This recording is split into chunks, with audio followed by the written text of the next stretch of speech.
Hola chicos, espero que estén muy bien. Antes de iniciar con el video, quisiera tomarme un momento para agradecer a los miembros del canal que quiero mucho que apoyan bastante este proyecto. Un saludo y un agradecimiento enorme a Gabriel Martínez-U5G, Ángel Calderón 6623, Reaper31X y Nitsujita 5916 por estar en el nivel de King of Fuckers. También quiero agradecer a Gustavo Correa Bretón 2678 por su apoyo en el nivel Fuckers. De verdad, se los agradezco un montón. Aprovecho para recordarles que si se unen a las membresías del canal, van a tener beneficios muy geniales. Por ejemplo, van a poder pedir la publicación de los fics que quieran escuchar y también van a tener un rango especial y exclusivo en nuestro servidor de Discord. Sin más que decir, vayamos con el video. Capítulo 9. La vida es corta, culpa a alguien. Emilia miró la palma de su mano. Estaba de pie, apoyado sobre la barandilla justo enfrente de la puerta que daba a la casa de los Martínez. Viejos recuerdos, viejos pensamientos, cosas que había repasado una y otra vez en su mente, saboreándolas hasta que se volvieron insensibles y monocromáticas. El manejo había desgastado las emociones intensas. Los bordes se suavizaron como monedas frotadas en trozos lisos de óxido irreconocible. Era consecuencia de permanecer en un lugar de tiempo lineal. Era consecuencia de ser arrancado de ese mismo lugar. En la larga infinidad de su servicio como contraguardián, lugares, cosas y remordimientos se mezclaban en una constante tormenta de acción y ausencia sin ton ni son. La única constante era la matanza. Alaya no era cruel, aunque a veces lo parecía, solo indiferente. Los rostros de aquellos frente a él, los rostros de aquellos a quienes tuvo que abatir por el bien del bien común. Miles de años, cientos de batallas, un número incontable de invocaciones a través de la vasta expresión del impulso humano de autodestrucción. Seguramente, había enloquecido hacía mucho tiempo, contemplando la prisión infinita fuera del instante, el significado y el contexto, todos los infinitos entre 0 y 1, y todos los fines a los que los reducía. No había otra explicación para que el mismo guardián de la humanidad fuera también su filtro de selección. Así como se usaban los disuasivos nucleares para determinar la paz, matar a la humanidad para salvarla era tan contradictorio que perpetuaba su razón de ser. El dilema del tranvía, por muy trillado que fuera, se había invertido. Matar a uno para salvar a 10, para que ese 10 se multiplicara en 100, en 1000, una fracción de ese crecimiento exponencial que se dirigía hacia la extinción. 1 se convirtió en 10. 10 se convirtió en 100. A medida que la humanidad robaba las estrellas, el número de los sacrificados también los superaría. Alaya debió de enloquecer hace demasiado tiempo y arrastrar consigo a todos sus segadores designados. La gran función de la contrafuerza, Alaya, dependía y existía del hecho de la supervivencia de la humanidad. Como resultado de la continua existencia de la humanidad, desde el mismo momento en que la humanidad existió, también existió, y en el momento exacto en que la humanidad dejó de existir, también lo hará. Entonces, podría decirse que si Alaya caía en el futuro, dejaba de existir en todo el tiempo y el espacio. Sin embargo, eso no incluía la función de los mundos paralelos. Usando este truco, Alaya podía presenciar efectivamente su fin y luego reutilizar a un ser humano empoderado para evitarlo. Cuando incluso eso fallaba, por las buenas o por las malas, o por una probabilidad involuntaria, los guardianes de la contrafuerza eran invocados para borrar la posibilidad de la no existencia. Si incluso una pizca de conocimiento de que la humanidad podría terminar, que el último humano sucumbió a la muerte y la humanidad fracasó, en un sentido biológico, fue comprendido y entendido. Como un virus memético, el conocimiento se diseminaría por el inconsciente colectivo de la humanidad y corrompería su propósito de existir. Entidades conceptuales como la contrafuerza y Gaia eran poderosas y aparentemente inviolables, pero incluso el planeta podía morir. No eran eternas. En efecto, era un juego a ciegas. La Alaya del futuro envió un mensaje moribundo a su existencia pasada, y la Alaya del pasado borró despiadadamente cualquier posibilidad de ese futuro potencial. La base del mundo paralelo y alternativo confirmó y apoyó la paradoja emergente. Por eso la contrafuerza no fue invocada antes de la tragedia, sino en medio de ella. El guardián de la contrafuerza, Emilia, no fue invocado por las esperanzas de los hombres, sino por su desesperación. ¿Acaso no se puede comprender la irracionalidad de esto? ¿Cómo podría un humano destruir la posibilidad de un apocalipsis sin ser consciente del apocalipsis? Los contraguardianes, sin embargo, por el mero hecho de ser invocados, estarían sujetos al conocimiento de la posible extinción de la humanidad y, por lo tanto, serían excluidos de la comprensión colectiva de la humanidad. Esta era la razón por la que estaban separados del tiempo y el espacio. Una vez que Alaya reclamó su vida después de la muerte, ya no pertenecía a la humanidad y, en cambio, al igual que Alaya, se convirtió en un resultado de ella. Haciendo honor a su apodo de monstruo de Alaya, pues no podía ser llamado humano, era solo una cosa que mataba para ser asesinada algún día a cambio. La pregunta era, ¿acaso Alaya ya había echado un vistazo tras el telón? ¿Acaso su propia conciencia formada condenaba a la humanidad? ¿Estaban todos los caminos destinados a un mal final? La pregunta carecía de sentido. Ya fuera que el olvido aguardara o que la vida continuara luchando en el futuro lejano, saberlo sería volverse loco. Frente al determinismo, incluso el asesinato en masa autoimpuesto se consideraba aceptable para la inconsciencia de la humanidad. Y así su deber nunca terminaría, incluso mientras la humanidad avanzaba ciegamente hacia lo inevitable. Pero ahora, paradójicamente, sentía como si Emilia se hubiera detenido. Obligado a permanecer en un solo lugar, como si el tiempo se hubiera detenido y esperara a que lo alcanzara. En lo que debía ser una broma terriblemente poco graciosa, esa afirmación había resultado infinitamente más cierta en su existencia anterior, sin embargo, sus pies estaban inmóviles. Su camino había tomado un giro imprevisto. Ahora, libre para deleitarse con los recuerdos fugaces de su tiempo vivo, beber viejas pasiones y ahogarse en ellas una y otra vez. El día se había puesto y el sol se había ocultado hacía horas. Le quedaban menos de 24 horas.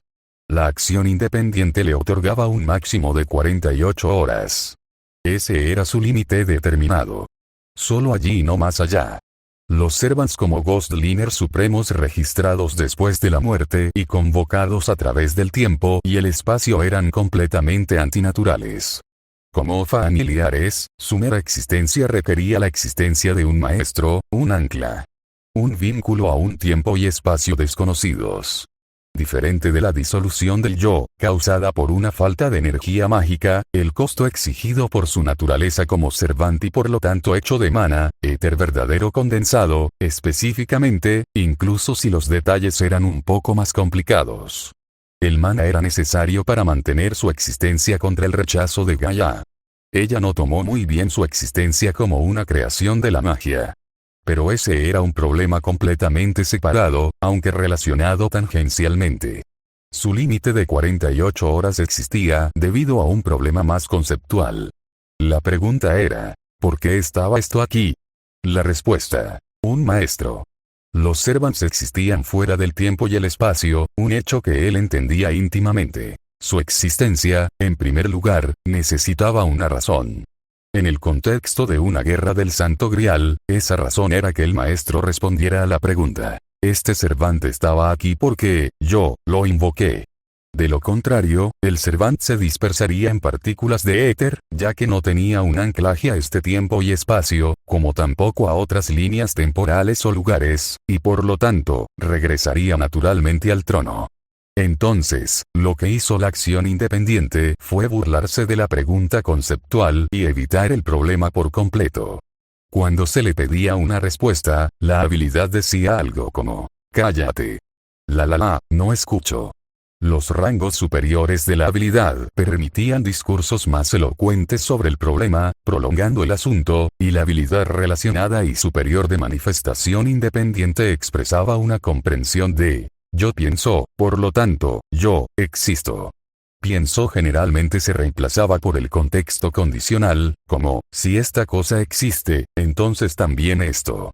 Pero esa habilidad generalmente se relegaba a entidades más peligrosas. Emilia, siendo un arquero, tenía una habilidad de acción independiente de rango B afortunadamente, o no tan afortunadamente, sino más bien como una compleja serie de peculiaridades de su existencia, esa habilidad no había sido eliminada al reducir sus parámetros. Esto podría entenderse como una lógica de que si hubiera alterado esta habilidad hasta hacerla desaparecer, habría desaparecido inmediatamente en el acto, o en una lógica que no invirtiera tanto la causa y el efecto que la habilidad se considerara inherentemente parte de su núcleo espiritual según lo definido por Avalon. Por el hecho de su contrato con Alaya, o por ser un mago con circuitos mágicos, o incluso por el campo delimitado innato dentro de él que estabilizaba su manifestación, no lo sabía. Temía lo primero. ¿Acaso su existencia aquí estaba condicionada a la desesperación? Todo necesitaba un ancla. La suya, simplemente, necesitaba ser más concreta que emocional. Emilia se apartó de la barandilla y se dirigió hacia la puerta corredera. Puso la mano sobre ella. Rastrear activado, dijo en voz lo más silenciosamente posible, y dirigió su atención a través del análisis estructural hacia la entrada metálica. Un hueco lo esperaba, tal como lo había previsto. Dentro, el mecanismo de apertura y cierre de la puerta, dirigido por una señal electrónica y un sensor para lo que probablemente era una llave portátil, o leído directamente en la cibernética, ya que Gloria y David no parecían llevar ningún dispositivo de identificación. Estrictamente hablando, se había quedado fuera del apartamento desde que salió. No es que importara, simplemente le pareció una anécdota curiosa. En general, el sistema de identificación y el interruptor electrónico eran las piezas más complejas dentro de la puerta. El mecanismo de cierre en sí era una pieza mecánica bastante simple encajada en su lugar. Y era lo que estaba buscando. Mentalmente, proyectó un par de personas unidas que adoptaron la apariencia de Kanzo y Bakuya, pero del tamaño de un alfiler. En cuanto a por qué eligió esas dos espadas, simplemente era porque eran la opción más conveniente para crear un par inextricablemente unido más allá de las limitaciones de la distancia e inmune a las contramedidas convencionales. Luego, colocando el Bakuya del par en su cadera, insertó el Kanzo en el mecanismo de la puerta, alterándolo hasta un punto de delicada fragilidad para que, al abrirse la puerta, se rompiera. Entonces, a su vez, rompería el Bakuya en su cadera y lo alertaría de cualquier intrusión no deseada en la morada de los Martínez. Otro par unido, un Kanzou, se encontraba junto al Bakuya en su cadera. Ese correspondía a las rendijas de la ventana. Con su nivel de experiencia en alteración, al menos en lo que se refería a armas blancas, podía moldear fácilmente las facetas más abstractas de un objeto, como el tamaño, sin cambiar sus propiedades inherentes. Lograr que se rompiera con cualquier movimiento significativo era su especialidad. Como nota aparte, el principio rector de la alteración, como sistema taumatúrgico, era la modificación o adición de propiedades o efectos inherentes a otro material. Su objetivo, entonces, podría decirse que era transformar algo para que poseyera todas las propiedades más deseables de múltiples materiales. Acero con la flexibilidad del caucho, pero sin perder su tenacidad. La dureza del diamante, pero sin la propensión a romperse. El camino teórico hacia la raíz desde la alteración sería el material perfecto que conservara cada propiedad y efecto de toda la materia visible e invisible del universo. Esto también podría decirse de todo en el universo condensado en un solo punto. Una especie de origen del Big Bang, tal como se consideraba en física. Lo que hacía entonces era tan simple en ese sistema que podría llamarse práctica de principiante. Pero volvamos al presente. Un sistema de alarma relativamente rudimentario, pero Emilia reflexionó, con sus propias soluciones alternativas demasiado especializadas. Si un mago viera esto, escupiría sangre por su uso casual de noble fantasmas como una simple trampa de latas que hacía ruido. Honestamente, comprendía su frustración. Un simple campo delimitado habría cumplido fácilmente la misma función, con mejor cobertura y seguridad. Palpó la puerta con cariño mientras se desconectaba de su construcción. No era un sistema de defensa perfecto, pero para sus propósitos, serviría. Defenderse de intrusiones electrónicas, por supuesto, sería imposible con su analfabetismo tecnológico, así que simplemente había usado alteración para desconectar cualquier cosa con conexión a la red, sorprendentemente cerca de todo. La máquina expendedora, obviamente, fue su primera víctima de castración de comunicación dirigida, dentro del apartamento antes de salir. Su cable trampa probablemente no lo alertaría si realmente hubiera una invasión dirigida, siendo las puertas y ventanas los lugares más obvios para colocar una advertencia o trampa. Naturalmente, si estaban tan decididos a atacar a Gloria y David, poco podría hacer para protegerlos sin estar físicamente allí. En otras palabras, lo mejor sería que terminara su asunto inmediato de encontrar un punto de anclaje lo antes posible antes de que ocurrieran las peores situaciones.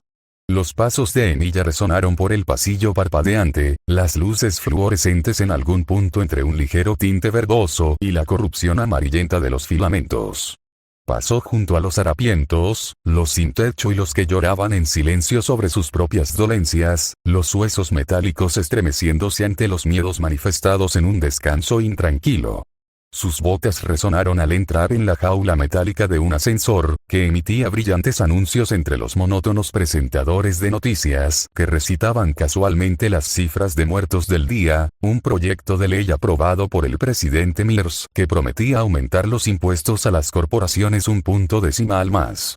Al salir del ascensor, una docena de programas de entrevistas nocturnos que describían cómo el proyecto de ley en realidad solo se aplicaba a las corporaciones comenzaban después de su promulgación y no por una coma decimal.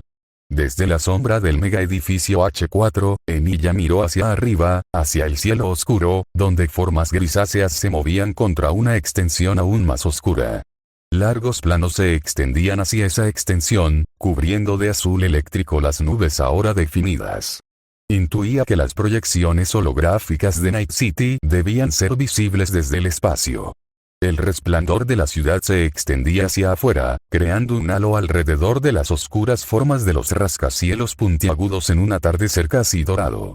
Un grupo de garras de tigre merodeaba junto a bicicletas relucientes, mirando con malicia a la gente desafortunada que aún estuviera despierta a esas horas de la noche y generalmente charlando entre ellos en un inglés y japonés chapurreados. El humo se elevaba, y de sus bocas, coloreado por las letras de neón que habían estacionado junto a Quirós y en tubos brillantes, parecían exhalar vapor rojo, halógeno ardiente, una niebla de sangre, como si realmente fueran los demonios que pintaban ser. Sus sombras se extendían lejos y colgaban borrosas por el humo. Caminó hacia un callejón cercano, un cubo de basura junto a una lata de pintura en aerosol sin terminar. Un trozo de grafiti sin terminar lo miraba fijamente. Admiró su prominente estructura de líneas, el trabajo amplio pero firme que denotaba una mano segura. HM. Por lo general, la sangre, la plata, el mercurio u otros materiales preciosos eran los mejores para trabajar con los rituales de Formalcraft. Esos materiales tenían cierto sentido de poder o misticismo, que les fue dejado incluso en la era moderna de escepticismo y racionalismo, pero la pintura tenía un poder propio. Especialmente el aerosol de grafito y neón de la estética punk.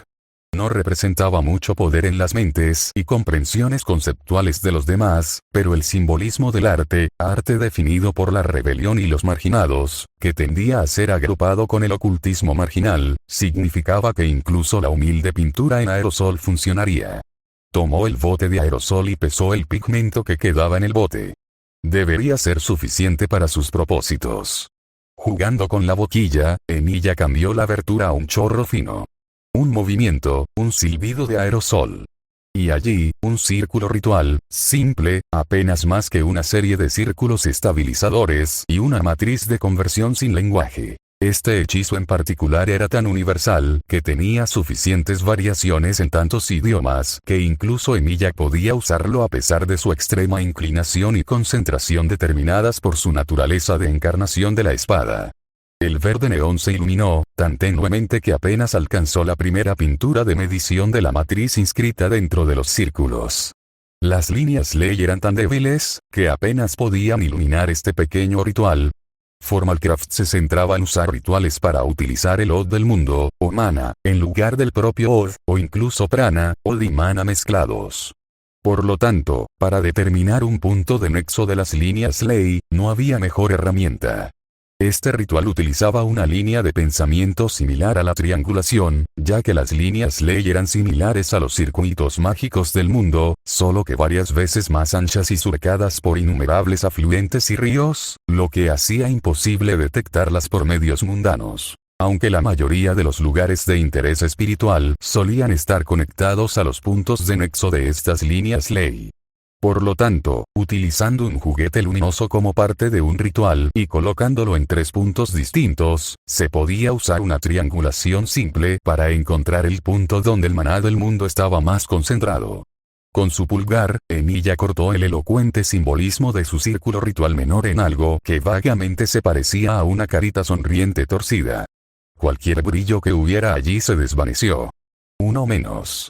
Si quería encontrar un punto de nexo decentemente poderoso, tendría que pintar estos círculos por toda la ciudad. Emilia necesitaría un vehículo, ¿no? Pensó por un momento, considerando el kart, incluso pedir prestado el auto de Gloria de nuevo, podría rastrear fácilmente una llave de encendido por proyección, llaves espada si lo prefieres, pero esas opciones parecían un poco engorrosas y, por no mencionar, era un poco grosero pedir prestado algo sin permiso, incluso si luego llenaría el tanque de gasolina y limpiaría el auto. Esos garras de tigre tenían algunas motos, ¿no? ¿Te estás acercando a mí? Su líder, aparentemente, comenzó a golpear su hombro con una pieza de metal brillante. Bajo la intensa luz de la farola junto a la que estaban sentados, las bombillas solares proyectaban una fluorescencia blanca y menguante sobre sus brillantes vestimentas, sobre el brillo plástico de sus ceñudas máscaras Oni. Tatuajes azul-violeta parecían flotar, tenuemente, sobre su piel. El cabello, despeinado por los químicos, colgaba erizado sobre unos ojos venosos que sobresalían de sus cuencas. Déjame darte una lección, imbécil. Este es nuestra ciudad, nuestro dojo tigre. Entonces, Emilia se paró sobre los pandilleros inconscientes. Curiosamente, Emilia nunca había montado en moto. Un scooter, sí. Un camión, una bicicleta improvisada, varios tipos de aeronaves, e incluso una vez un submarino, aunque no se trataba tanto de montarlo como de asegurarse de que no se derrumbara. Pero una moto, jamás. Aunque el recuerdo era como una película corrupta, como una diapositiva, cubierta con una sensación de alquitrán pegajoso, Emilia recordaba haber trasteado con Yamatos ilegales en su juventud. Sus amigos, casi familiares, eran ávidos amantes de las carreras callejeras y, con una pasión que todo joven impetuoso comprendía, dedicaban su tiempo con ahínco al cuidado de sus motocicletas. Modificaciones extremas, pinturas caras y personalizaciones exclusivas, siempre ajustando las piezas para lograr esa zona de control personalizada. Incluso si nunca antes había conducido una motocicleta, como conocer el contexto de una palabra desconocida, tenía una base bastante sólida para empezar a aprender. En otras palabras, conocía todos los fundamentos y toda la teoría, así que ahora solo necesitaba ponerlo en práctica. Emilia miró fijamente el manillar. La falta de un brazo le dolía bastante. Aunque, como corresponde a la preferencia por la mano derecha de la mayoría de los fabricantes de automóviles, la Yaiba Kusanagi CT-3X Variant tenía la mayoría de sus funciones situadas más cerca de la mano derecha para poder accionarlas fácilmente con un ligero movimiento de los dedos. Sin embargo, la importante palanca del freno delantero estaba ubicada en el manillar izquierdo a diferencia de cómo recordaba que las motos Suzuki en las que había trabajado lo habían colocado, agachado e ignorando al murmurante y babeante Tiger Claw que acunaba a su amigo como una Dakimakura. Emilia examinó el lado derecho. Bien, aún tenía el freno trasero. Su botín robado era una moto tipo Busa, lo que significaba que tenía que sentarse de tal manera que todo su cuerpo estuviera pegado al cromado. Eso le daba bastante margen de maniobra en cuanto a un agarre seguro, y girar el vehículo se convertía más en una teoría aplicada de desplazamiento de pesos sobre una forma geométrica redondeada. Así que el problema terminó siendo, no de estabilidad, sino de detenerse con seguridad. Supuso que simplemente podría soltar el acelerador y rodar hasta detenerse. De alguna manera, eso no le parecía bien, como usar una espada de 2 manos con una sola, simplemente se sentía decepcionante. Las líneas elegantes, la visera del parabrisas, fina como una navaja, de un rojo intenso, las llantas de este vehículo que resplandecían como un rubí furioso, su cromo pulido con un brillo de espejo, tanto que podía ver su propio rostro suspirando con nostalgia ante su impresionante construcción. Usar una poderosa obra de ingeniería y diseño aerodinámico para algo que no fuera a aprovechar todo su potencial le irritaba profundamente. ¡Qué desperdicio! ¡Qué lástima!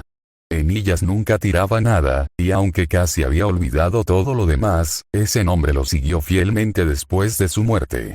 Tal vez ahora, el espacio donde su cobertizo estaba atascado, lleno de máquinas rotas y fragmentos de material de práctica destrozado para el refuerzo, había sido engullido por la expansión moderna de Fuyuki, o incluso la delicada belleza de la ciudad aplastada bajo la implacable rueda de la industria, pero como había empezado a darse cuenta, las cosas que había dejado de lado y tratado de olvidar tenían la costumbre de resurgir. Se sentó en la posición inclinada hacia adelante, apoyando los pies en las pequeñas plataformas metálicas, cuyas suelas robustas se unían al contorno metálico ligeramente texturizado, su mano encajaba en el manillar, los dedos descansaban sobre el acelerador y la pantalla iluminada justo frente a su cara se encendió con un símbolo de candado.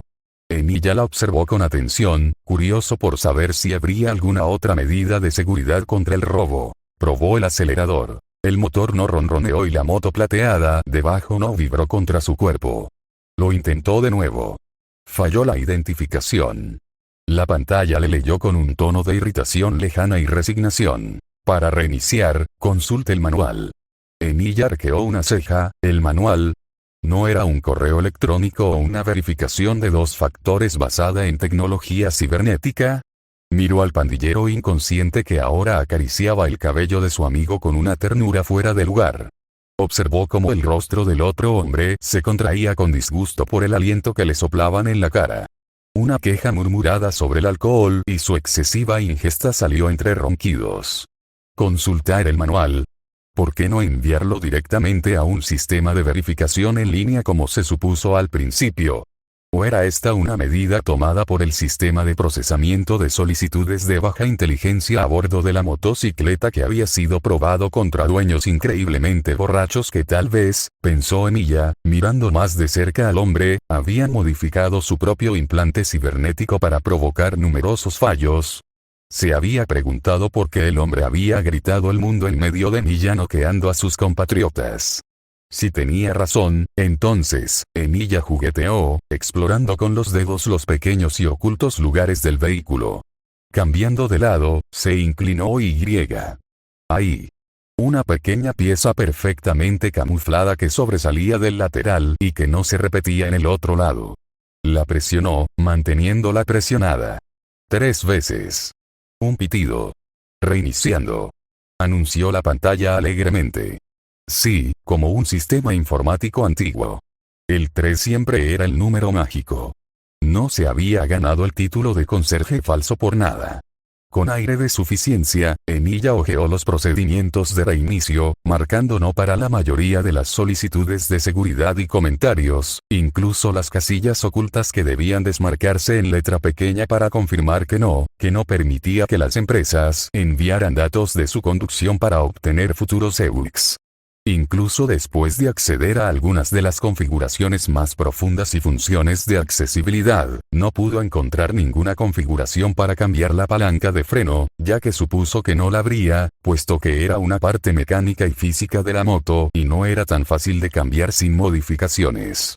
Por supuesto, la alteración podría resolver este problema, pero dado que una motocicleta futurista era un poco más delicada y estaba mecanizada con muchas piezas pequeñas, era un poco más complicado que alterar una espada y añadir un efecto sinérgico ya existente, como el magnetismo, a sus botas. Emilia frunció el ceño. Se estaba engañando a sí mismo. Como si estuviera orgulloso de haber logrado tomar el control de la motocicleta y neutralizar a su anterior usuario sin el uso externo de la magia, ahora se encontraba reacio a usarla. Un pensamiento como, si usaba magia ahora, sería hacer trampa. Sería rendirse. Parecía especialmente grave, considerando que el problema se originaba en su brazo faltante. Pero tal vez solo era él en un camino conocido. Había pasado tanto tiempo lamentando su vida que su primer instinto siempre era culpar a su yo más joven, tonto, ingenuo e idiota. No importaba que, en el fondo, en su núcleo inmutable de hierro forjado, fueran la misma espada. Solo que sin los bordes agrietados y astillados de un ideal realizado. Gloria a menudo miraba su brazo y, de pasada, durante la cena, mencionaba que había oído hablar de un Ripper Dog más reputado que estaba empezando un negocio en Watson, aunque admitía que encontraría un servicio más barato en el Ripper de los callejones que había mencionado antes. Había evitado la pregunta entonces, pero quizás evitar un reemplazo mecánico era ser terco por el mero hecho de serlo. Si lo que temía era la ruptura de su anonimato mediante una cirugía intensiva, entonces seguramente debería haber algún método fiable para asegurar discretamente los implantes cibernéticos y conectarlos sin dejar rastros de su ADN en el sistema, sin importar cuán rápido se disiparan en el éter, los registros seguirían guardándose digitalmente. Aunque tenía otra opción para esa carencia en particular, también la había estado considerando. ¿En serio estaba pensando en acoplarse un brazo mecánico solo para poder montar una motocicleta brillante como un niño al que le niegan un juguete nuevo? Se estaba divirtiendo demasiado, ¿no? Al final, la cuestión de su brazo faltante y la solución se pospondrían para otro día. ¿Cómo? La moto estaba en control de crucero. Emilia simplemente decidió olvidarse de detenerse con seguridad. Eso también era una sensación terriblemente familiar. El viento le cortaba el pelo, su mano estaba entumecida por el aire frío punzante mientras abría camino a través de Night City. La ciudad arriba, las calles abajo, el asfalto rugiente delante. Una flecha plateada disparada desde un arco increíblemente poderoso, la moto cromada se lanzaba a través del tráfico, violando flagrantemente cualquier medida de seguridad, zigzagueando entre los carriles con un manejo que podía escupir la motocicleta por completo con la misma facilidad con la que podía estrellarse como una estrella fugaz. Emilia había puesto el control de crucero a 120 millas por hora, y con cada momento que pasaba más tiempo en el vehículo, con cada instante en que su seguridad aumentaba y se sentía más cómodo sobre la bala plateada, incrementaba la velocidad constante en otras 10. Santo Domingo desapareció tras él, las calles de Arroyo no eran más que un destello fugaz de gris cada vez más gris, luego Haywood, los Glens, la tierra fue engullida bajo sus neumáticos, Corporate Plaza. City Center. El mundo se detuvo en comparación. La velocidad de reacción, perfeccionada, triunfada y superada por los espíritus heroicos, funcionaba a la perfección en sincronía con los borrones que pasaban, su corazón latía contra el esqueleto de acero de la motocicleta, el flujo sanguíneo igualaba la potente presión de las líneas de combustible, cada músculo vibraba con la reverberación del asfalto que se transmitía a través de las ruedas. El motor rugía y penetraba en cada célula de su ser, así que a esto le llamaban libertad. Sentado sobre esta bestia de acero y cromo, Emilia sintió que ahora comprendía un poco a los caballeros de saber. Una embriagadora descarga, un terror estimulante equilibrado al borde de la adrenalina, el enemigo delante, la deshonra detrás, el honor y un sueño compartido por el que valdría la pena morir latiendo en su pecho. Conectado al mundo solo por el corcel viviente que respiraba bajo sus pies, cabalgando sobre el mundo como si fuera suyo. El poder de decidir su propio destino era palpable. El futuro se extendía en el horizonte, de repente tan alcanzable. Se sentía como la euforía del corredor o incluso el latido acelerado de su corazón después de una batalla, todos sus sentidos despiertos para mantenerlo con vida. Y ahora también lo hacían.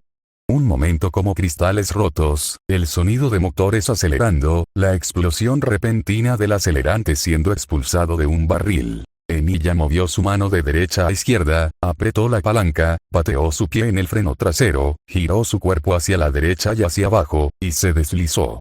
El plomo pasó por su rostro, sus ojos reforzados seguían distraídamente las sutiles distorsiones en el aire causadas por las balas que pasaban. El plateado Yaiba Kusanagi CT-3X se lanzó en un derrape chirriante mientras sus neumáticos arrastraban caucho reciclado contra el asfalto.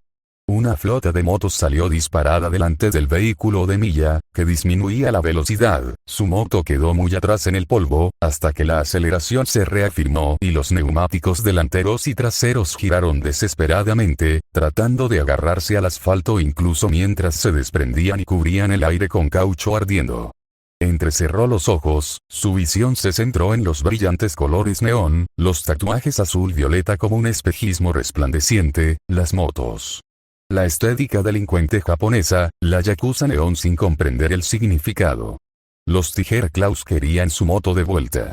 Desafortunadamente, Emilia tendría que rechazar su generosa oferta de plomo y cuchillas de cerámica a cambio. Verás. Se había encariñado bastante. Los neumáticos giraban en iteraciones similares pero menos extremas del propio derrape de Emilia, detenidos bruscamente por reflejos potenciados por Speedware, los Andevistans activándose en una inyección de electricidad por la columna vertebral. Los Tiger Claws rieron como hienas risueñas cuando esa poderosa descarga los golpeó, el sonido distorsionado por el ruido electrónico, mientras giraban y corrían de vuelta hacia él. Su ventaja, por pequeña que fuera, desapareció rápidamente bajo la ligera ventaja de tener dos manos para manejar, pero esto no era una carrera. Esto era una persecución. Ellos, las máquinas rugientes debajo de ellos, todos eran poco más que estelas de color en una formación compacta que se acercaba lentamente, como aviones militares en tierra, dejando estelas de neón que conducían al puente colgante que llevaba a Little China. Emilia abrió los ojos de par en par al ver la escena. En el puente, el tráfico nocturno hacía sonar sus bocinas, pues, por alguna razón, parecía haber un atasco masivo. Un ataque coordinado. Emilia aceleró aún más. 200. 210. 220. Un disparo de escopeta sonó junto a su oído. A esa velocidad, mantener las armas firmes frente a la enorme presión del aire era prácticamente imposible. Fallar no era cuestión de si, sino de cuándo. Su pierna salió disparada y se estrelló contra el estómago del Tiger Claw ofensor. A su otro lado, una katana salió disparada como un rayo, pero falló por completo cuando Emilia, con la pierna aún extendida, se impulsó hacia arriba y casi saltó al cielo desde su moto, pero no logró impulsarse ese último milímetro y, en cambio, apoyó todo su peso en su única mano directamente sobre el asiento. La hoja curva rozó su cuerpo, ya que la mayor parte de él quedó suspendido mucho más arriba de donde iba dirigido el ataque. Girando sobre sí mismo y cayendo de nuevo al suelo, apretó los dientes. No estaban reduciendo la velocidad. Lo seguían hasta el final, incluso mientras el largo tramo de autopista lleno de coches se acercaba cada vez más rápido en su campo de visión. Todo esto por él. Perdónenlo si no se sentía halagado. Emilia no era un rider. Nunca se había calificado, y su leyenda nunca se centró en comandar una criatura poderosa o una magnífica nave bajo él para avanzar hacia lo desconocido. Pero, si era tan arrogante, eso no significaba que no pudiera fingirlo. Aceleración máxima. Aproximadamente 240 millas por hora. A esta velocidad, secciones enteras de la ciudad desaparecerían de su perspectiva en el espacio de un suspiro robado. No es suficiente. Rastreo activado. Seleccionando cuerpo. Simpatizando y enfatizando. Todos los parámetros categorizados. Reforzando. 250. Más de 300 millas por hora. El dial se hizo añicos. Las ruedas giraban tan rápido que los ejes se pusieron al rojo vivo. El viento le golpeaba la cara como un martillo. La fuerza G superaba las 5G en ese momento. Emilia sentía que pesaba más de 5 veces su propio peso con cada movimiento. Los coches detenidos corrían hacia él en su visión tan rápido que un parpadeo significaría perderse su muerte. Si no estuviera reforzando todo su cuerpo, era igual de probable que se matara a sí mismo al quedar inconsciente. Disparador, una sonrisa feroz le retrajo los labios y sus dientes brillaron a la luz de Night City. Apagado. Las cuchillas de acero, tan densamente entrelazadas que se convirtieron en una superficie lisa, inclinadas hacia arriba, se materializaron repentinamente debajo del vehículo, y como cualquier objeto en movimiento, cuando se enfrenta a una pendiente, la Yaiba Kusanagi CT-3X salió disparada. La flecha había sido disparada. El objetivo estaba frente a él, y Emilia no falló. Girando su cuerpo, contrayendo sus músculos centrales en un movimiento para inclinar la moto horizontalmente, Emilia se estrelló contra los soportes remachados del puente colgante en una carrera suicida. Los neumáticos se arrastraron sobre la superficie atornillada, el caucho robando óxido y motas de pintura mientras la moto se aferraba desesperadamente a la única superficie que tenía. Debería haber rebotado de inmediato. Debería haberse caído inmediatamente después de un breve pero decepcionante derrape de neumáticos casi lisos, la fricción quemada hasta convertirse en alquitrán casi negro, a punto de gotear sobre los espectadores boquiabiertos. Emilia subió disparado por el puente, cabalgando horizontalmente sobre una viga de acero diagonal, desafiando la gravedad y el sentido común. Cada remache lo sacudía de su asiento. Sus piernas prácticamente se habían amoldado a las placas para sujetarlo, barras de hierro que lo inmovilizaban en lugar de carne y músculo para evitar que se cayera. Todas las advertencias de seguridad y la velocidad medida en la interfaz avanzada de Kusanagi se habían estropeado, dando por terminado el trabajo. Una mirada roja, furiosa y desesperada, se dirigía a su rostro. Conduciendo por la viga de acero, desafiando la fricción y la gravedad, Emilia proyectó otra rampa de cuchillas de acero, colocada horizontalmente esta vez, para alejarse y salirse de los soportes del puente. Garras de tigre, residentes comunes de la ciudad nocturna, los pocos policías atrapados en el enorme incidente de tráfico, un camión Arasaka con ojos electrónicos rojos, un coche varado lleno de edgerunners boquiabiertos mirando al cielo, una familia de nómadas, una de ellas incluso se quitó el sombrero de vaquero y lo apoyó contra su pecho. Todos miraban fijamente la motocicleta que se elevaba como un rayo de plata atravesando el cielo nocturno. Emilia fijó su mirada en el enorme camión de 18 ruedas que había causado el atasco en la parte superior del puente que conectaba con el centro de la ciudad. Hacia Little China.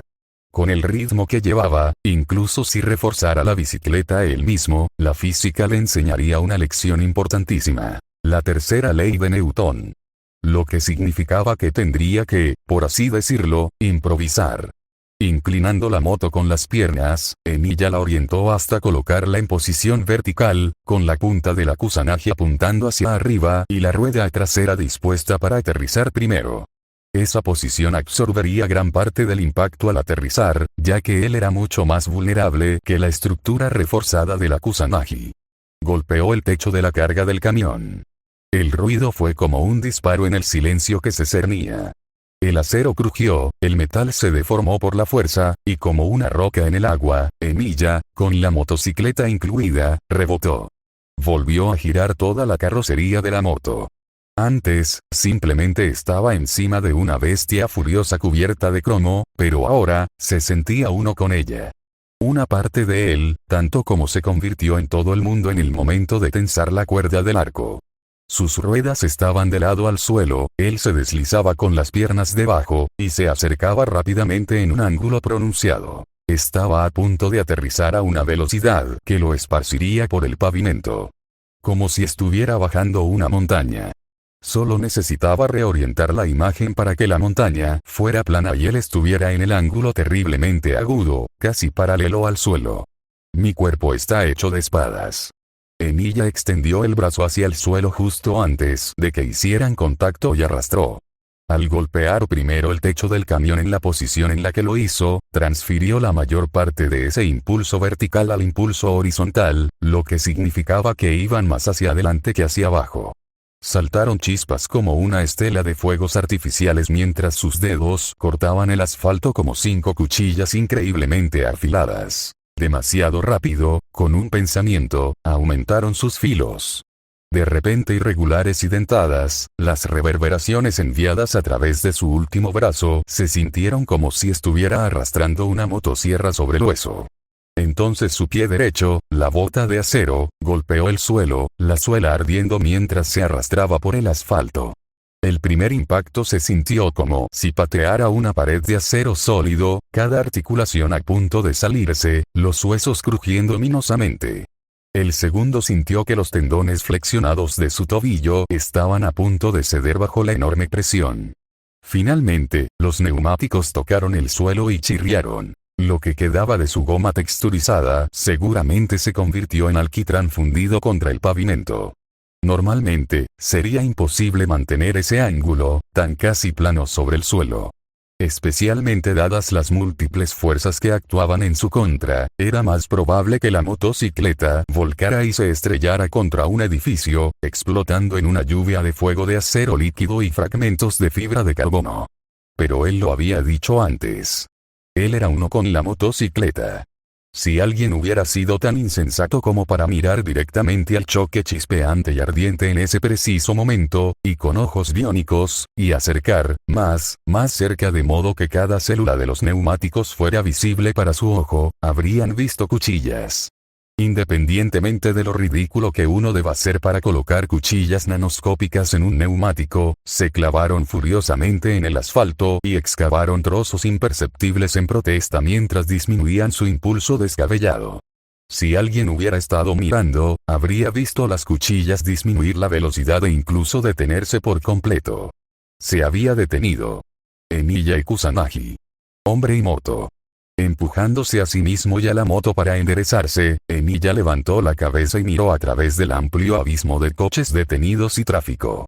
A los Tiger-Claws, que se habían detenido antes de aplastarse contra los parachoques y parabrisas de otros vehículos. Estiró el labio y, culpando a la adrenalina y la euforía que le recorrían la sangre, hizo una reverencia burlona. El Kusanagi retumbó, el motor ronroneó, y como un tigre que chasquea las fauces en triunfo, se elevó y aceleró hacia adelante con la rueda delantera levantada, alejándose en la noche, sin que nadie lo suficientemente loco como para seguirlo a él y a su conductor. Olía a cadáveres secos y aplastados de insectos.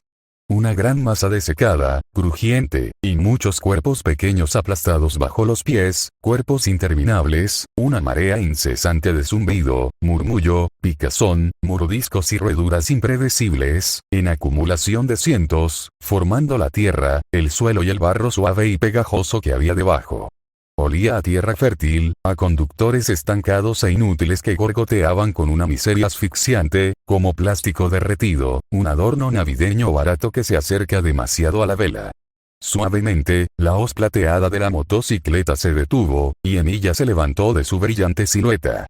Pasando una pierna por encima de la carrocería, contempló la profunda oscuridad del Parque de la Reconciliación. Sus parches cuidadosamente delimitados de flora esterilizada químicamente, las sombras proyectadas no por el crecimiento imponente, sino por la ineludible estructura de Arasaka y las sinuosas autopistas que atravesaban el parque. Quizás debió haber venido aquí desde el principio. Era lógico que el último vestigio de naturaleza, artificial y biológicamente inútil como era, también albergara el punto focal de muchas líneas telúricas. La vida perduraba. La vida persistía. El maná, el aliento del planeta, se derramaba incluso a través de arroyos podridos y en ruinas. Aunque podría decirse que Gaia detestaba a la humanidad y deseaba su destrucción, esto era falso. Una simplificación que surgió de una incomprensión fundamental de la naturaleza de la vida. La vida fue aniquilada. Desde los protoorganismos más simples, abriendo los precursores de los lisosomas para liberar una horda de enzimas hambrientas que perforaban otros organismos celulares singulares a través de sus membranas celulares, consumiendo el ARN, las proteínas, los carbohidratos y los lípidos. Hasta el polluelo aburrido que canibalizaba a sus hermanos para llenar su estómago hambriento. La vida era cruel. La vida era despiadada. No era casualidad, entonces, que los humanos siempre hubieran intentado conquistar, dominar y forzar su entorno para que los complementara a ellos mismos en lugar de a cualquier otra cosa. Los imperativos biológicos funcionaron a través del instinto de supervivencia vestigial y se convirtieron en creencias culturales. Incluso aplastado bajo los pies, asfixiado por la contaminación y sofocado por el frío metal y el hormigón, este parque aún contaba como vida. Gaia no estaba muerta. Su grito de muerte no había anunciado el fin de la civilización. Mientras la vida natural persistiera, el planeta no moriría, y así respiraba maná a través de pulmones obstruidos, alquitranados y ennegrecidos por la guerra y el agotador de recursos, vaciando lenta pero inexorablemente la corteza del planeta. Dicho así, Emiya casi se sintió culpable por intentar aferrarse a las líneas ley. Si no fuera porque incluso el aliento del planeta moribundo estaba en un orden de magnitud varias capas por encima de su relativamente patética generación Ol. Supuso que así pensaban la mayoría de los humanos. El razonamiento superficial de la abundancia. Había tanto. ¿Acaso su propio pedazo de cielo costaba tanto? Y tendrían razón. Pero el crecimiento exponencial y expansivo tenía la costumbre de engullir incluso un recurso aparentemente infinito. En aras de tales dicha temporal como los márgenes de beneficio y la reducción de gastos, cada vez se vertía más desperdicio en un agujero que crecía rápidamente. La eficiencia luchaba contra la corrupción flagrante y el mal uso de los recursos en guerras contraproducentes. La pereza y los placeres vacíos siempre habían sido parte de la humanidad, y sus excesos se veían con mayor claridad en este momento, cuando la humanidad apenas comenzaba a sentir el verdadero costo de tantos fracasos. Emilia se adentró más en la flora, pasando por encima de los montones de cartón y las latas de aluminio aplastadas que resonaban. La grava crujía bajo sus pies, pequeñas piedras y fragmentos se deslizaban y chocaban entre sí al contacto con su peso. El olor se mezclaba con el de plásticos quemados y el familiar aroma a excremento humano. El agua gris verdosa reflejaba el azul etéreo de las farolas sin calefacción dispersas por el parque. Su camino lo condujo lentamente, no al pequeño cenador de estilo japonés en el centro del parque, sino al borde de las sinuosas pozas de agua estancada que apenas se asemejaban a ríos caudalosos que surcaban el paisaje. Sus lechos eran de cemento liso, y sus desagües habían sido obstruidos años atrás por las monedas arrojadas, los desechos y los detritos de innumerables personas. Saltó por encima de la barandilla, mirando fijamente el agua oscura. Como observante y portador de una textura, Emilia estaba naturalmente más en sintonía con lo sobrenatural. Este sentido era una habilidad practicada por la mayoría de los magi para detectar la magia y otros fenómenos antinaturales antes de que tuvieran que ser vistos, porque, por lo general, eso significaría que se estaban usando de forma ofensiva o aterradora directamente sobre la persona. Hizo una mueca. Pero respiró hondo y saltó al agua de todos modos. Un líquido helado lo rodeó, vagamente pegajoso. Se acumulaba en las pequeñas grietas entre su armadura y su ropa, la sustancia fría y viscosa se filtraba en cada centímetro que podía sentir. Tiraba de sus ojos, agarrándolo en un intento de entrar en cada orificio. Pateando con las piernas, Emilia empujó su cuerpo hacia abajo, más abajo. El agua, paradójicamente, se sentía más cálida cuanto más se adentraba en el canal inesperadamente profundo. Calor generado por la intensa guerra bacteriana y viral devoradora librada contra las algas obstinadas y consumida, reconsumida y excretada detritos. Calor liberado por la rápida mitosis. Debido a su perfil desequilibrado, la dinámica de fluidos contorsionaba su cuerpo para moverlo hacia adelante en un sacacorchos, su único brazo actuando como aleta estabilizadora y causa del giro. Extendió la mano y sus dedos rozaron la masa pulsante que se solidificaba en el fondo del agua. No estaba viva, o mejor dicho, no era una criatura completa. En cambio, densas esteras de bacterias y algas crecían sobre la capa superior de basura, excremento y hojas podridas. Debajo había una colonia entera de billones de esteras y crecimientos similares, cada capa construida sobre la anterior, sin ningún diseño coordinado, sino simplemente por el impulso instintivo de propagarse de la manera más rápida. Arrancó millones con cada empujón y desgarro de su mano hasta que el pulso comenzó a vibrar por toda la masa de agua, un ruido sordo que empezó a oírse. No de repente, sino como si siempre hubiera estado en segundo plano, y solo ahora, tras revelarlo bajo las gruesas capas, se oía. Finalmente, sus dedos rozaron algo liso, metal. Introduciendo los dedos en las aberturas de la rejilla de drenaje, Emilia bajó todo su cuerpo para plantar los pies firmemente en el fondo del lecho de hormigón. En este líquido cálido y oscuro, no tenía otra forma de orientarse más allá del tubo de drenaje, por lo que existía un pequeño, pero no insignificante, riesgo de ahogarse si actuaba de forma particularmente imprudente. Con un movimiento de sus músculos, Emilia se apoyó contra el lecho de hormigón del río artificial y tiró. Inmediatamente, su mano casi resbaló de la resbaladiza pátina de algas sobre el metal. Sus pies no tenían una estructura estable sobre la que apoyarse, y había poco hormigón que no estuviera cubierto de basura. Pero, esto era algo que se podía hacer con magia. Emilia no había olvidado la escasez de maná que lo hacía apenas más peligroso que un veterano operativo de las fuerzas especiales. Actualmente, su prana disponible se limitaba a lo que podía producir a través de sus propios circuitos mágicos, menos el coste de mantener su existencia. Por lo tanto, a menos que tuviera alguna forma de reabastecerse con una fuente externa o que la calidad del maná en la atmósfera mejorara repentinamente como en la era de los dioses, necesitaba ser restrictivo en su uso.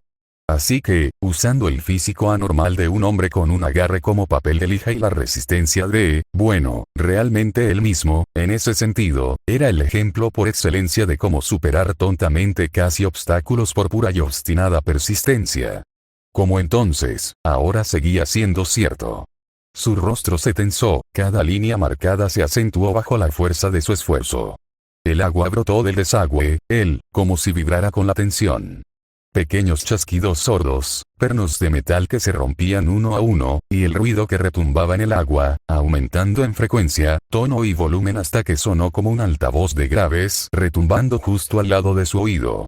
Finalmente, con una repentina liberación de la tensión, la rejilla de drenaje se lanzó fuera del agua, una lámina cuadrada de metal mecanizado de 1 metro por 1 metro. Un momento de quietud. Luego, el resultado inevitable de un volumen concentrado que perfora el vacío.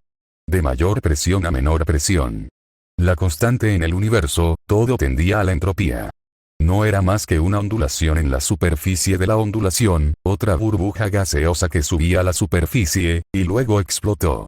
En el hueco que dejó al pasar, la ondulación comenzó a extenderse. Más rápido. Un oscuro hoyuelo apareció en la superficie del agua. Se hizo más profundo. Creció. De repente, como si hubiera pasado de 0 a 100 en un segundo, un remolino arrastró furiosamente el agua en una espiral vertiginosa hacia su desagüe desbloqueado. Arrastrado por esa fuerza descomunal, Emilia cayó sin gracia a través de lo que parecieron kilómetros de túneles, a través de hondonadas sinuosas y empinadas, a través de hormigón resbaladizo por el moho y luego, abruptamente, al vacío. Cayó. Jadeando y recuperando el aliento rápidamente con respiraciones profundas y concentradas, 2 inhalaciones cortas seguidas de una exhalación descendente, Emilia se incorporó bajo un diluvio de agua. Aquí estaba, aquí era donde se concentraban el maná, las líneas Ley de Night City. La planta de tratamiento de aguas residuales y desechos acechaba bajo la metrópolis, como una sombra de la jungla de acero y cristal de arriba. Aquí no había más que charcos sin luz, agua infinita y una humedad tan densa que se acumulaba en cada superficie. Luces enjauladas iluminaban las paredes, tenues e inútiles, que apenas lograban penetrar la oscuridad que lo envolvía todo. Muy abajo, a su alrededor, resonaba el sonido omnipresente de grandes máquinas trabajando. Cada pistón, cada mar de agua giratoria y purificadora corría a su alrededor. Desde donde había sido depositado por el repentino remolino, se encontraba de pie sobre una pasarela de rejilla que se alzaba sobre un abismo aparentemente impenetrable. El agua caía, chocando, estrellándose y rompiéndose contra la pasarela metálica, pero él no podía oír dónde tocaba el fondo. El ruido era engullido por el sonido a su alrededor. O tal vez estaba tan abajo que no podía alcanzarlo. Aquí estaba el nexo. Aquí estaba el punto focal de la condensación espiritual. Emilia se pasó la mano por la cara, apartando el agua espesa de sus ojos y cabello. Abrió los ojos de golpe, claros y sin ver, hacia la profunda oscuridad que tenía delante. Como arquero, una clase que se enorgullece de moverse y reposicionarse constantemente, negándose a quedarse quieto y ser presa fácil para otros espíritus heroicos más hábiles en el combate cuerpo a cuerpo, y aunque él era un mal ejemplo de arquero en ese momento y un mago aún peor, eso también se aplicaba a él. Establecer un vínculo con cualquier lugar lejano a su especialidad. Sin embargo, Emilia había determinado varias posibilidades para resolver su problema de anclaje. 1. Podía poseer un corpus. Un cuerpo físico. En otras palabras, siguiendo la comprensión de que los espíritus heroicos no eran más que patrulleros fantasmas supremos, espectros humanos muertos invocados para actuar como familiares, podía hacer lo que todos los espectros hacían y poseer un cuerpo. Esto proporcionaría una razón de ser bastante clara y, además, significaría que tendría otra fuente de estabilidad para su origen espiritual dañado. El cuerpo físico representaba el alma, y el alma reflejaba el cuerpo físico. Los escollos de esta posibilidad. Emilia necesitaba poseer un cuerpo vivo similar al suyo. De lo contrario, lo rechazaría instintivamente, lo que solo conduciría a la rápida destrucción tanto de él como del cuerpo ahora vacío. Y, por supuesto, estaban los dilemas éticos y morales de tomar un cuerpo vivo y palpitante para usarlo como su cuerpo temporal solo por el bien de la supervivencia. Se había preguntado si, debido a su mármol de la realidad, podría poseer una espada. Tal vez fuera posible, pero ninguna espada en esta era sería capaz de albergar su inteligencia y complejidad de manera satisfactoria. Y proyectar la suya propia también estaba descartado, ya que todas sus proyecciones se consideraban parte de él, su mármol de la realidad, registradas y comprendidas por su distorsión, por lo que ya lo poseía. Así que, la posesión estaba negada. 2. Formar un contrato. La ruta más directa, y la que más detestaba. Admitía que no era inconcebible encontrar candidatos adecuados con circuitos mágicos que pudieran sustentar su existencia fantasmal. Incluso si no tuvieran circuitos mágicos, cualquier ser humano o ser vivo perteneciente y anclado a esta línea temporal sería suficiente. De hecho, sería más fácil utilizar a estos últimos que a los primeros. Los circuitos mágicos en esta era menguante probablemente serían de menor calidad que incluso los magos modernos que conocía, además de estar deteriorados y atrofiados por falta de uso. En cuanto a por qué prefería contactar con aquellos con circuitos mágicos, dado que aparentemente estaba decidido a mantener la mayor parte de su sustento mediante un uso limitado y sus propios circuitos mágicos, se debía a la profundidad de la existencia. Formar un contrato con otro era un procedimiento espiritual, mental y profundamente íntimo. Era una conexión que trascendía los límites del tiempo y el espacio, después de todo. Esto planteaba riesgos inherentes. Contaminación mental, concretamente. Conectados de esa manera, su existencia se fundiría con la de ellos, al igual que la de ellos con la suya. Esto generalmente se manifestaba en forma de compartir recuerdos a través del ciclo de los sueños. Pero ¿qué era la vida de un humano comparada con la suya? Él, que había vivido siglos, milenios en realidades enloquecedoras, perturbadoras e imposibles, y en escenarios inimaginables de cada guerra presenciada e infligida por la humanidad.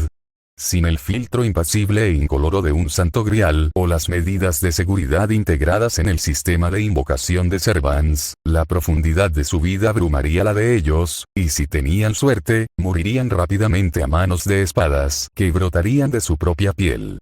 Si no tenían suerte, incluso tenían la posibilidad de ser injertados en el registro del guardián contra Restor Emilia, sepultado en el trono.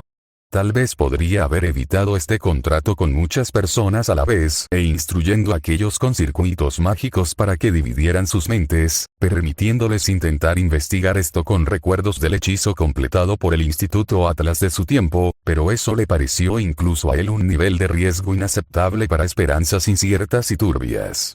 No había garantía de que aquellos con circuitos mágicos pudieran determinar una forma segura de experimentar con la partición de su mente y poder separar y extirpar porciones de su cognición mental infectadas por la existencia de Emilia.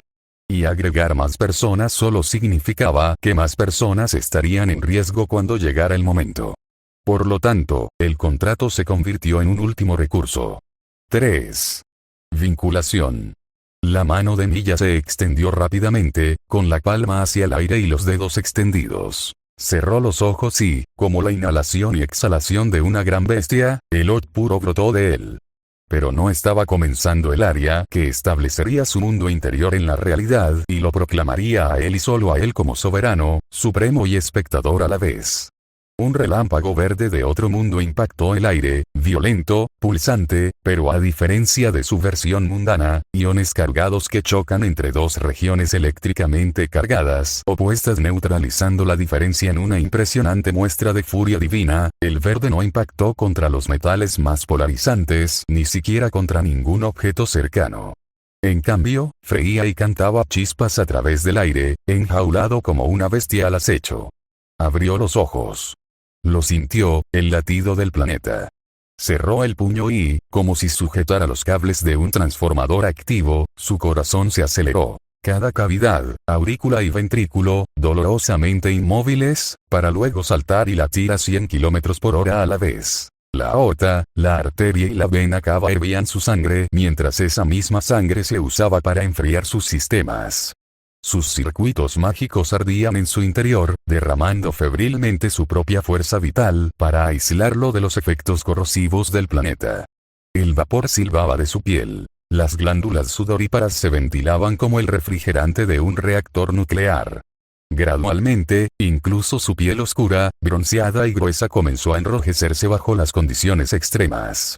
Lo que estaba haciendo no era más que un electricista novato tratando de conectar los sistemas dispares de las redes eléctricas de 2 megaciudades. Como mago, había sido de tercera categoría, un mago de nueva generación sin emblema mágico, linaje ni siquiera un elemento adecuado. No podía realizar ni siquiera los hechizos más básicos de la mayoría de las disciplinas, y los que podía lanzar eran débiles, vacilantes y a menudo fallaban de forma explosiva y abrupta. Sin embargo, en vida, se le había considerado lo suficientemente peligroso como para que, incluso cuando sus acciones amenazaban el secreto del mundo iluminado por la luna, solo un equipo completo de ejecutores y al menos 2 magos de rango marca de la torre del reloj tenían permitido acercarse a él. Para capturarlo, contenerlo y estudiar su magia personalizada que, por mucho que se considerara prohibida, estaba más cerca de la magia verdadera que cualquier otra cosa en su decadente era. Le gustaba pensar que en algún momento, Rin se había estado riendo locamente de ellos, rebajándose a temer a Emilia Shirou tanto como lamentaba su absoluta idiotez. Él no había sido más que inteligente, decidido y ambicioso hasta el punto de haber abandonado todo lo que tenía para perseguir ese ideal fugaz. Por supuesto, en aquel entonces, el subdirector interino lo humillaría y usaría su cuerpo como trapo de limpieza, pero en ese sentido, se alegraba de no ser considerado un apóstol muerto, las criaturas que con mayor frecuencia manifestaban canicas de la realidad. Por lo tanto, intentar vincularse a las líneas ley de la zona circundante, de lo que podría llamarse ciudad nocturna, era poco menos que pedir un milagro. Emilia abrió los ojos de golpe, el sudor le corría a raudales por la piel, una extraña sensación pegajosa se acumulaba en la parte posterior de su boca, y las puntas de sus dedos, primero, ardían, la carne se le desprendía y burbujeaba por el calor insoportable, luego, alternativamente, se le entumecían como picahielos. Pero esto ya se había hecho antes, incluso en un recuerdo reciente. Antes de que el hombre de la montaña vestido de sombras hubiera sido invocado, había habido otro asesino de la guerra del Santo Grial en una aberración total y un desprecio absoluto por todas las directrices del ritual. El caster de su guerra del Santo Grial había invocado a otro Servant en contra de toda convención.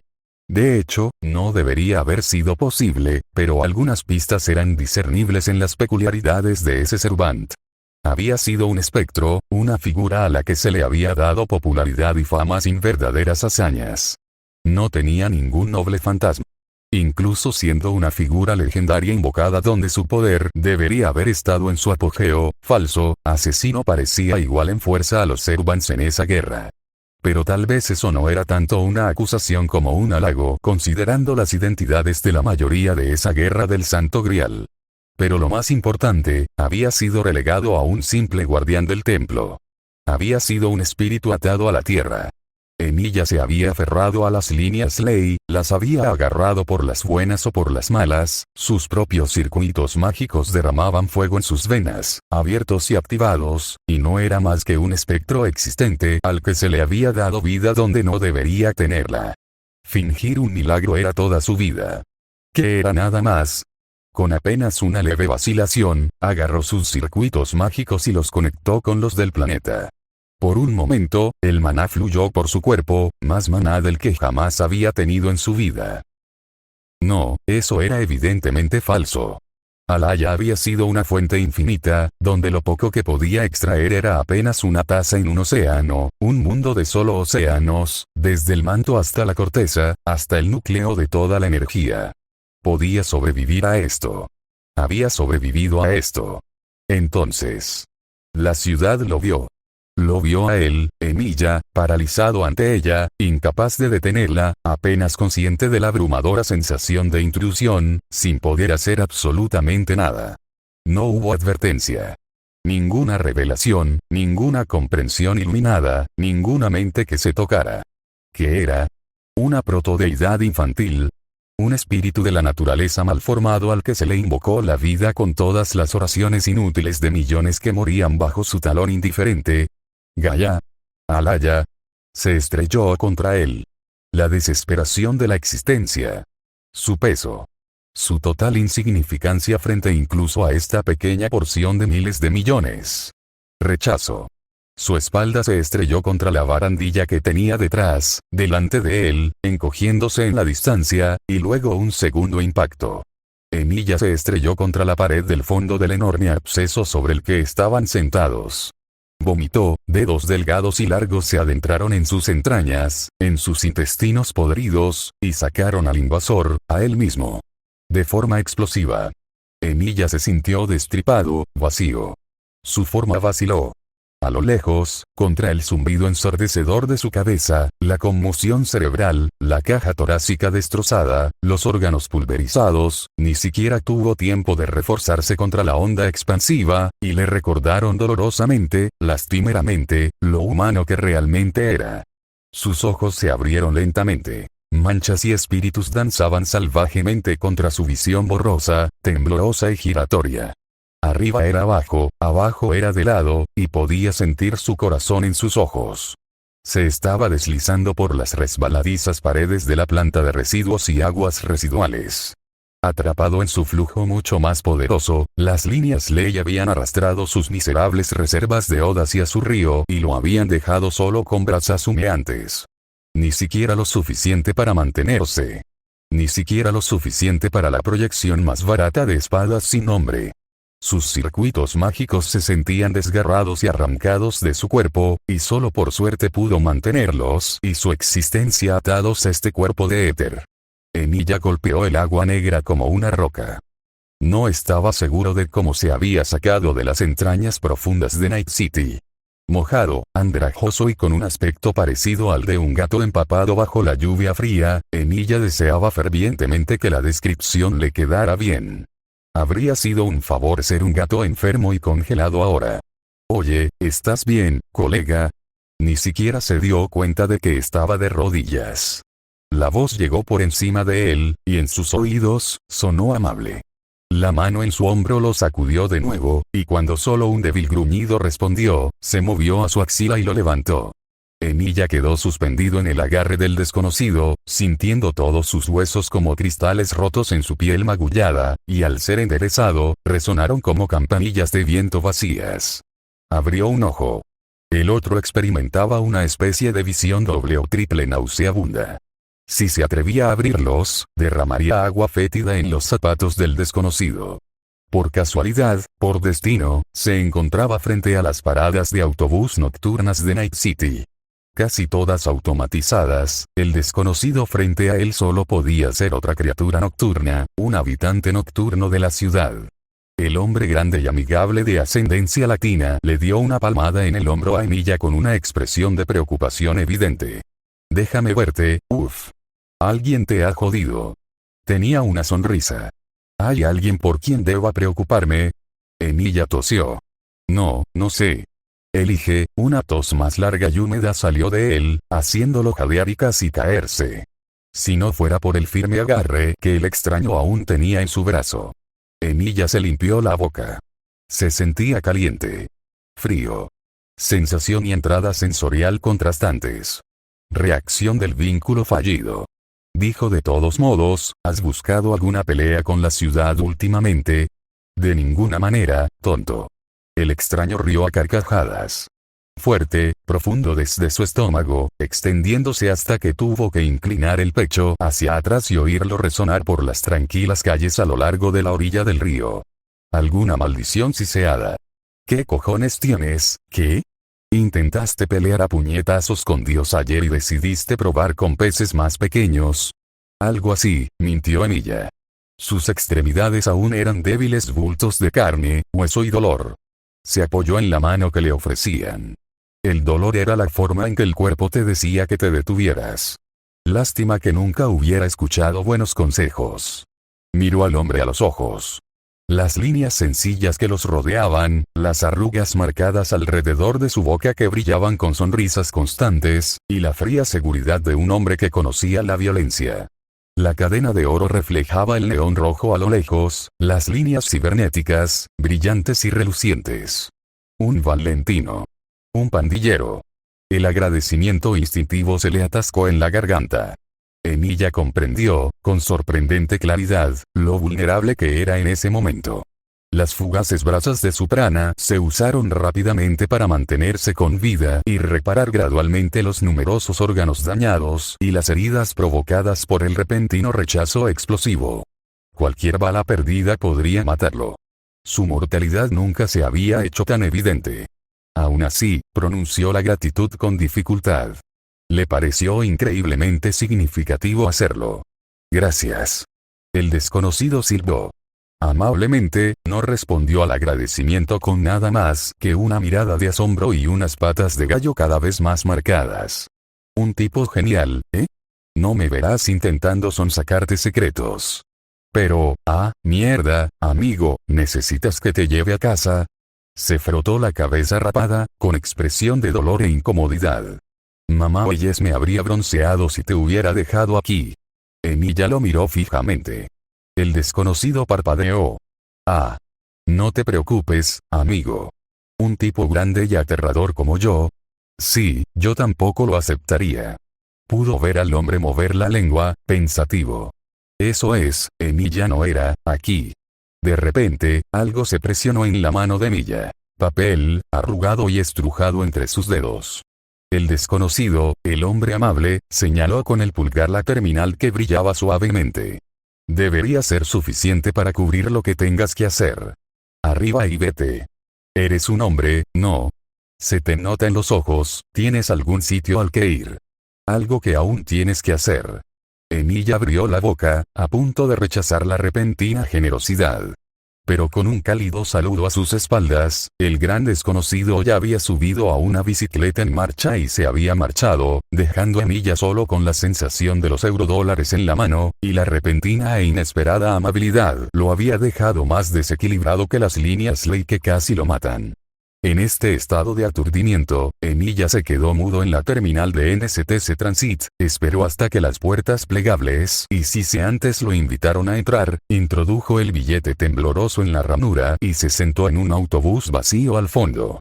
Arriba, las estrellas brillantes y tenues se extendían desde el borde oxidado del desierto hasta las oscuras y ondulantes formas de las olas. El sol naciente se dividió en rayos dispersos, inundantes y omnipresentes. Parpadeaba con cada paso de un edificio que bloqueaba el horizonte a través del movimiento retumbante y cansado del pesado transporte público. Incluso a través de sus gruesos párpados, podía sentir su roce inquisitivo y escrutador sobre él. Se extendió como un fuego fatuo encantador, guiando a todos los que soñaban hacia el final inevitable. Despertar, agitarse, un cruel regreso a la realidad. Los sueños se desvanecieron con la fría luz del despertar. Pero los sueños eran necesarios para que los humanos pudieran seguir adelante. Habían pasado 36 horas. Quedaban 12. Se le estaban acabando las opciones. Se le acabó el tiempo. ¿Acaso alguna vez tuvo tiempo? Eran solo jugadores, haciendo sonar los dados en la palma de un dios cruel por placeres robados. Eso no era lo que pensaba. Emilia nunca había sido de los que se volvían sentimentales y, patéticos ante lo que otros llamaban fracaso. Era demasiado poco humano para algo tan ordinario, temía. El óxido no se había acumulado en sus articulaciones. No crujían ni protestaban con la locomoción arrastrada por los rostros de los indefensos. La acumulación de datos había estado progresando a paso de tortuga. Emilia Shiro apenas había comenzado a tropezar en su camino de acero. No, apenas se había visto obligado a enfrentar sus espinas por completo. No podía salvar a todos. Algo se detuvo en un mundo que se oscurecía muy lentamente. Los grandes engranajes de una forja chocaron entre sí como si intentaran astillarse y romperse en trozos de metal celestial que caían. La felicidad se construía sobre el sufrimiento. Su sufrimiento no se consideró suficiente. Incluso un héroe que era un villano para todos todavía deben ajustarse a las limitaciones de tiempo, capacidad y carencia.